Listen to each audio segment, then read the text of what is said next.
There was a skeleton man roaming the halls of UA. Thin as a rake, with fingers to match, an explosion of yellow hair swept back on his head, always in clothes over a size too large for his body. He was generally seen alone, if at all, shuffling down the corridor, on his way to who knows where. None of the students were quite sure who he was. Most assumed he was a teacher for a different department. Kodakoji was one of the many people who thought this. Similarly to most, he also didn't care much who the man was. It was none of his business. Sure, he had overheard people from other departments saying they didn't know who the man was either. It was easy to overhear things when he didn't talk much, but it didn't matter to him. The guy was just some guy. It began to matter to him a bit more when, in the morning on the day before final exams, a freckly boy with curly green hair and no uniform walked up to the skeleton man holding a neatly wrapped bento box. "Here, my mom made you lunch as a thank you," he beamed. "She made sure to take your dietary restrictions into account, so you should be able to eat it." Koji, who happened to be passing by, stared. The skeleton man looked surprised. "Oh, why thank you, my boy. I'll be sure to eat heartily." He took the bento, and it was swathed in his large spindly hands. "Tell your mother I say thank you." The boy left after that, and Koji decided he better get going too if he wanted to be at least somewhat early for his class. Something Koji hadn't mentioned to anyone because he was quiet and didn't participate in discussions like this was that he was a huge fan of Hagakuri's theory about All Might having a whirlwind romance in America. As such, he subscribed to the idea that the mysterious green-haired boy was All Might's son or grandson. So when he made it to the classroom, he stilled himself. He walked inside and told everyone about this new development. "How does he know Skeleton Man?" Sato said with a frown. "Skeleton Man is probably a friend of All Might's," Sato said, nodding wisely. "The hair is kinda similar, and they have similar clothes too. Maybe they have the same stylist? Or he's just a big All Might fan." Kaminari leaned a cheek on his hand. "But I guess that would be awkward, since they both work here." "Koda, you said the lunch was a thank you gift?" Ashida questioned. Koda nodded. "From his mom," he whispered. "Interesting, very interesting." She stroked her chin. "Maybe Skeleton Man and All Might already knew each other before the school started, and Skeleton Man was the one who introduced Greenie to All Might." "But that does detract from the theory that Greenie is related to All Might," Todoroki broke in. He seemed a bit obsessed with the concept, though Koda had no idea why. He wasn't one to talk anyway. "That's true," Sarah said. "But we can just rule out all the other possibilities just because that's the most interesting one. We don't have much information, so we have to consider all our options." He pulled out a notebook from his bag and began thoughtfully tapping with the pencil. "Now, Uraraka has suggested to me that this kid might be an alien." "What? No way!" "Okay, that's just ridiculous." "Oh, come on, guys," Uraraka protested. "One of his defining features is a green coloring, Aliens are green. He looks like a normal human though, Kaminari countered, as she put a finger to her chin. Would you say he looks too normal? Well, I guess he's really plain, but that proves nothing. Why would he even be here if he was an alien anyway? Almost really famous, so he would have heard of him really fast and when he got to Earth, right? Uraraka said. Kaminari pursed his lips, but nodded. Right. So, if Greenie needed a guide, All Might would be the obvious person to go. And now All Might is probably one of his only friends, and he's helping him settle in here on Earth. I agree that the possibility of him being an alien is low, Mineta said. But the whole happily grinning thing could be true. Everyone turned to look at him. What do you mean? Ashido asked. Mineta lowered his voice. Why would All Might be spending so much time with some random kid? He's not even a hero student. The only logical conclusion? Blackmail. Greenie has some serious dirt on All Might, and since he is a big All Might fan, Bakugou twitched at that, he's using it to force his favorite hero to hang out with him. Everyone was silent for a moment. That's quite enough, Yaoyorozu said. These assumptions are completely baseless, and we shouldn't go assuming negative things about people we don't know. Whether All Might and Greenie are doing together is something none of our business, and we should keep our noses out of it. But, Mineta started. It's kind of rude, as we conceded, saying Greenie is doing horrible things when we don't even know anything about him. Zoro nodded. Yeah, we should stick to more reasonable theories. For example, me and Ashido were talking before class, and she said it's possible All Might adopted Greenie after saving him from a terrible accident that killed his entire family, except for his elderly grandmother, who is in no condition to take care of a teenager. Obviously, since Greenie has now given the skeleton man a bento from his mom, she had to have survived, but that opens up a possibility that All Might is now Greenie's stepdad. Hagakure slammed her hands on the desk. Whirlwind romance!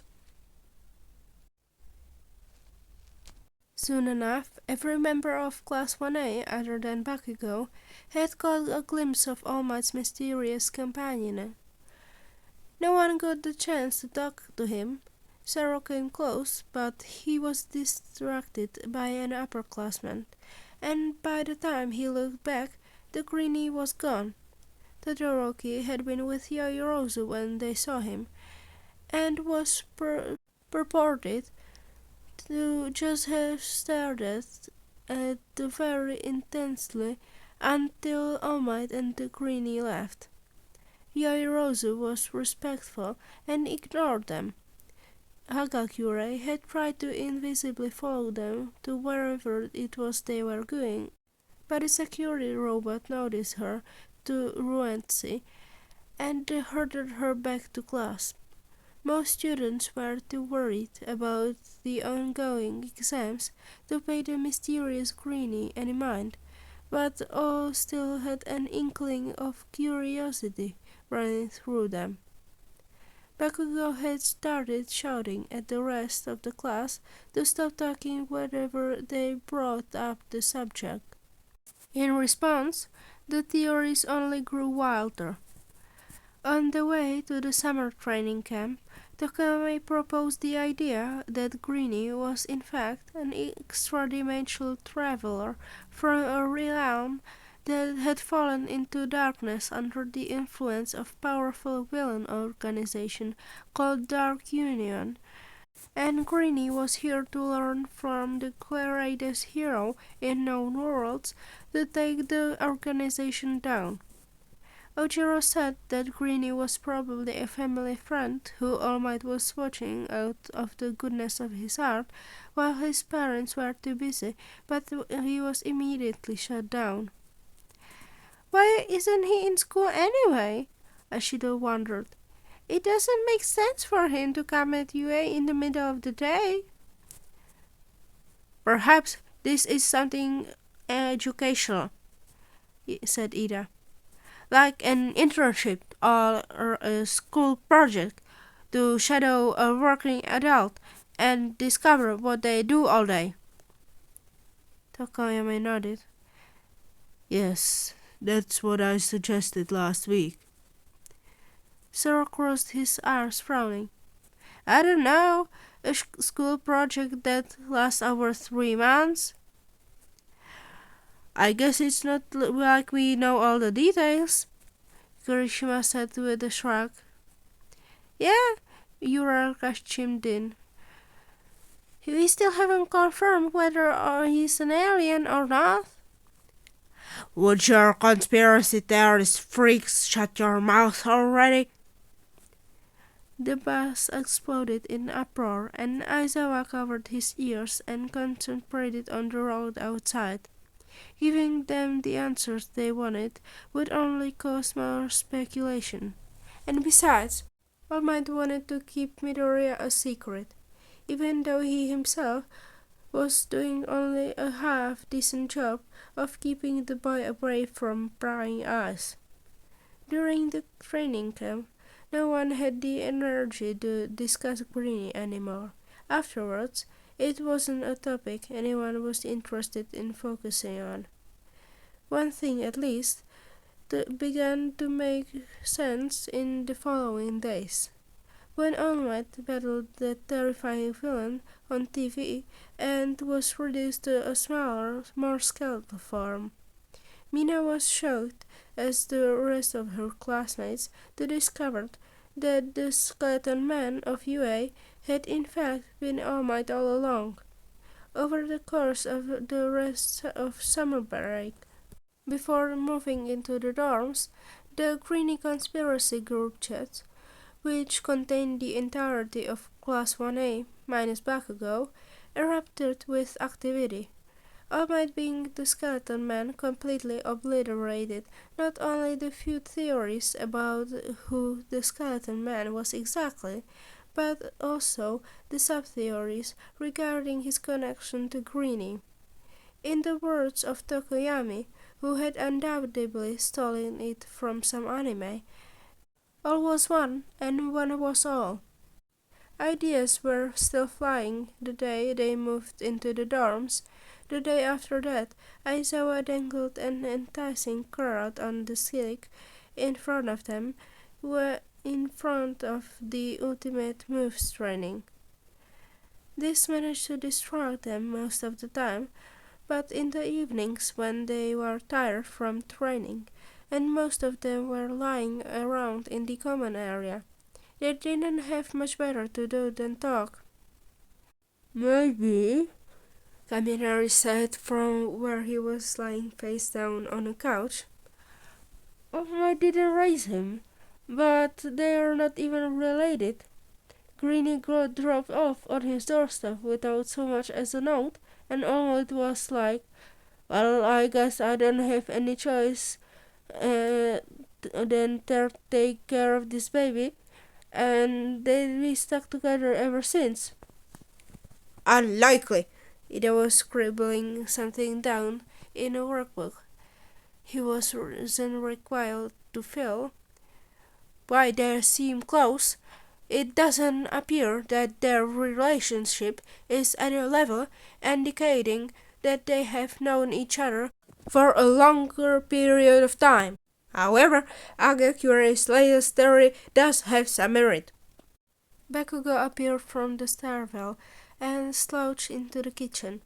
He began rummaging around in the cupboards where he had stashed several packets of dried chili peppers.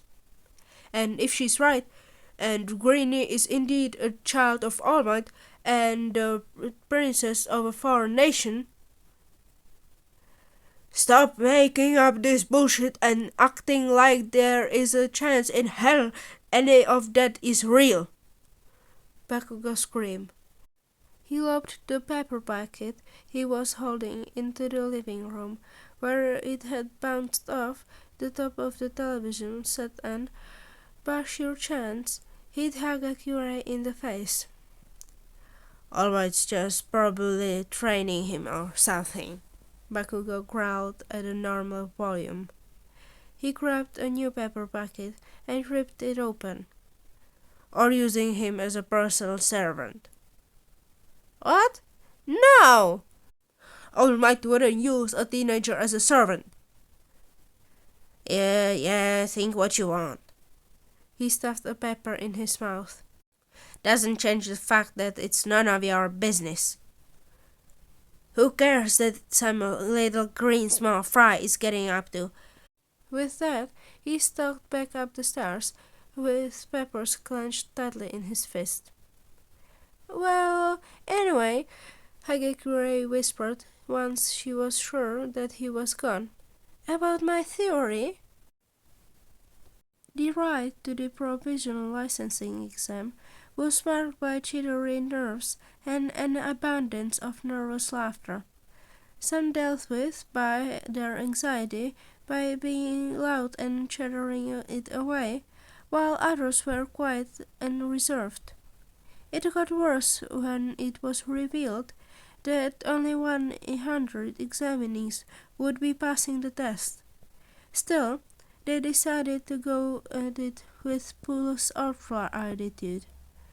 They were prepared to do whatever they had in order to pass.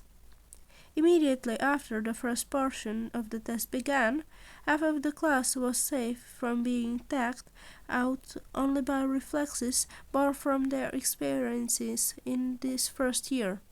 The other half... A flash of green lightning darted across the field, blowing incoming balls at those who had thrown them.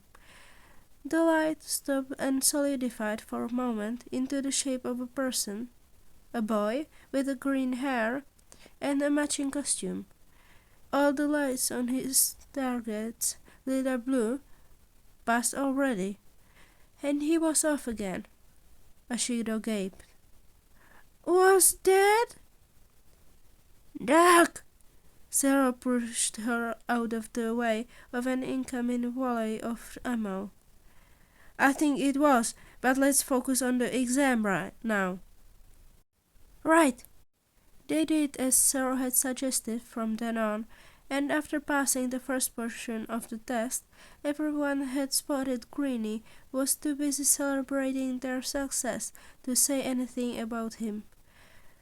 Koji Koda remembered shortly before the second portion was to begin, however, and began frantically scanning the room. There. He was standing off to the side, attempting to make conversation with a student from school Koji didn't recognize. He glanced at his classmates. Should he tell someone? They might want to talk to Greenie, right? And the conversation he was trying to have looked positively tragic. What could it hurt? He just opened his mouth to speak when a bass sounded over the speakers and the second round began. As the examinees were set loose into the arena once again, a green blur shot ahead of everyone, with even the enthusiastic Yurashi Inessa. Wow! muttered Kaminari. Who was that? Oh right, you weren't there earlier, Ashido said. Greenie showed up at the beginning of the first round and knocked away a bunch of balls that were heading towards us. And he passed right away. We didn't even see him hit anyone. What? Kaminari gasped. How strong is he? What is his quirk? Ashido shrugged. I don't. Get a move on, idiots. Bakugou barked between them, shoulders knocking against theirs. "We are not here to gossip." As much as they wished to keep talking, they knew he was right. So the class went their separate ways, fulfilling their tasks to the best of their abilities, until one of the area walls burst to rubble with a cloud of dust. Most of the class was busy shepherding the fake civilians to safety after that, but Todoroki was part of the action, and Ashido, Tokoyami, and Ojiro arrived as soon as they were able to help with the trash evacuation. As such, they were close enough to witness Greenie himself zip onto the battlefield like an electric bullet and kick an orca in the shoulder. Ojiro had nearly dropped the fake civilian he was carrying. "Holy crap!" Todoroki was so shocked he paused his fight with Yurashi. Greenie looked over his shoulder at the two of them as he flipped away, his usually pleasant expression replaced by a wide-eyed glare. "What's the big idea? Stop fighting in the middle of a rescue operation!" He didn't even wait for them to respond, instead choosing to rocket back into the fight faster than anyone could keep track of. "There is fire in his soul," Tokoyami muttered. "He's right though," Ashido cut in. "We don't have time to stand around. Let's get back to work and pass this." They got back to howling civilians, barely sparing glances to the fight as they ushered the people to safety. "Is that everyone?" Ojiro wiped sweat from his forehead with his arm. Right on cue, a loud buzz sounded from the intercom, and Mera's voice echoed through the stadium, signaling the end of the exam. "Oh, great!" Ashido sighed, shoulders slumping. "Let's go find out if we passed." Ashido barely glanced at the result paper, though, before snagging Kirishima and Kaminari's arms. "Greenie! We need to find Greenie!" "Oh, shoot! You're right!" Kaminari began frantically swinging his head back and forth in search of their quarry. "There!" Kirishima's arm flew up to point to the right. "Near the front, talking to the Ketsubatsu students." Without further preamble, Ashido began marching in the Greenie's direction. As soon as they noticed what was going on, the rest of Class A began trickling after her like a herd of vaguely confused but enthusiastic ducklings. Kirishima had to drag Bakugou along by force. He was too busy glaring at his test results to really take in his surroundings. They only paused briefly to hear Mera's announcement that those who failed got a second chance. Then they turned back around. Again, Greenie was gone. They weren't able to find him before they left.